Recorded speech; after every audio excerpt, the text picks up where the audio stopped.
Belakina kutum wanama sisa kotum kasepeka. Nona nogor auxilium ring noganawo. Tongma Khaksang residential complex bisingo. Tongma nokpanglawo. 13 simi 35 bosta hai. Pensidil gop sirap brommanka. NCCPS ta GBB outpost ni usi Subrata Bormoni tejulung bai. Oram jagmani gop sirap ni hatini morok ngana. Penisimi 12 lakh hai. Chaboni o gop sirap tawkhanu saimanyako. Piaba belakina wana zongnai koktumake. Obono Khaksang residential complex bisingo obotike raja sayatei. Pensidil hai. Kefek manai rungui bania khajagi tongo. Abo sabani abo tabuk phano ke khorsa phano khub khengna nalia. Piaba wana zongnai koktowa obono Khaksang complex bisingo obotike drugs mafia haikeba escop mafia rok samung khaitongo. Abo serai kokma bisitui kasih pheuka. Piaba amchani lukro o patimungno siada haikeba sitedida সানানাইয়া অব বেলাকিনো সমুখতর আসে যা একটা খবর আছে কিছুক্ষণ আগে আমাদের কাছে একটা খবর আসে যে খাকসাং যে কমপ্লেক্স আছে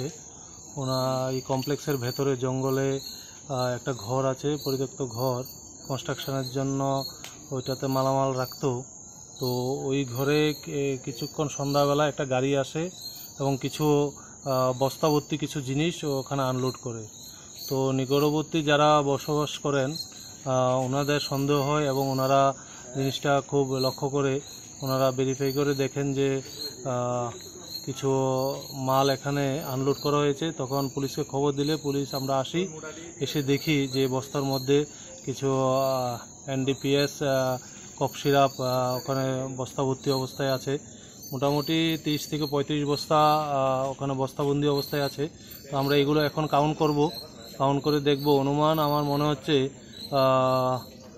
4.5 থেকে 5,000 মতো হবে তো আমরা এগুলো কাউন্ট করে সিজ করব এবং সিজ করার পর আমরা দেখব এগুলো কোথায় থেকে এসেছে কে রেখেছে সেটা আমরা তদন্ত করে বের করব। আচ্ছা যে ঘরের মধ্যে এগুলি পাওয়া গেছে এখন অবধি মালিকের পরিচয় বা নাম পাওয়া গেছে কিছু?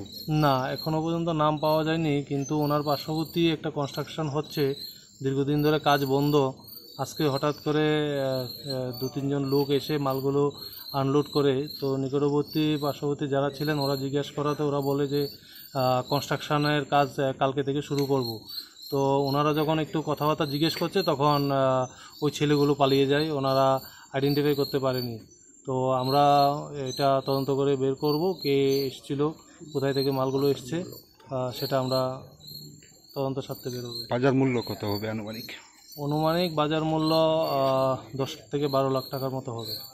পাশেই একটা বিল্ডিং আছে এই বিল্ডিং এর মালিকের পরিচয় পাওয়া গেছে? হ্যাঁ এই বিল্ডিং এ আমরা জিজ্ঞাসাবাদ করে জানতে পেরেছি উনি একজন আইএস চাকরি করেন তুলাসী করে ওনারই এই বিল্ডিংটা কনস্ট্রাকশন অবস্থায় আছে তবে দীর্ঘদিন ধরে কাজ বন্ধ ওনার সাথে আমরা যোগাযোগ করছি উনি এই ব্যাপারে কিছুই জানেন না উনি বর্তমানে তুলাসী করে বসবাস করছেন তো এখানে ওনার কিছুই থাকে না আর কি। ধন্যবাদ।